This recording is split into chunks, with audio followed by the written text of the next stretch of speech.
పండక్కి 5 సినిమాలు, అందులో ఒక సినిమా వెనక్కి తగ్గితే ఇండస్ట్రీకి ప్రయోజనం, ఆ సినిమాకి కూడా లాభదాయకం. ఈ మాటని సినీ పెద్దలు చెప్పుకుంటూ వస్తున్న సంగతి మనకి తెలిసిందే.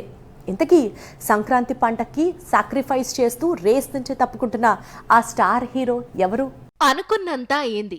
సంక్రాంతి పండక్కి రావాల్సిన 5 సినిమాల్లో నుంచి ఒక మూవీ తప్పుకుంది. అదే మాస్ రాజా నటిస్తున్న న్యూ మూవీ ఈగల్. జనవరి 13న సైంధవ్తో పాటు రావాల్సిన సినిమా ఈగల్.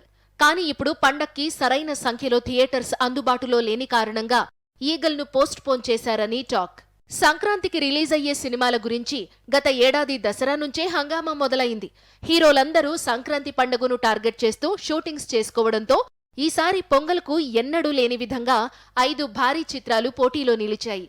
వీటి నుంచి ఒకటో రెండో సినిమాలు వెనక్కి తగ్గితే పరిశ్రమకు, ఆయా సినిమాలకు మంచిదని కొద్ది రోజుల క్రితమే దిల్ రాజు చెప్పుకొచ్చాడు. సంక్రాంతి రేసు నుంచి దిల్ రాజు తాను నిర్మిస్తున్న ఫ్యామిలీ స్టార్ను పోస్ట్ పోన్ చేసిన సంగతి తెలిసిందే.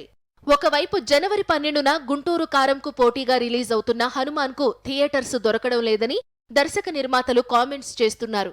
ఈ దశలో స్క్రీన్స్ విషయంలో ఇంకా ఇబ్బందులు పడే బదులు తన చిత్రాన్ని జనవరి 26కు పోస్ట్ పోన్ చేయాలని మాస్ రాజా డిసైడ్ అయ్యాడట.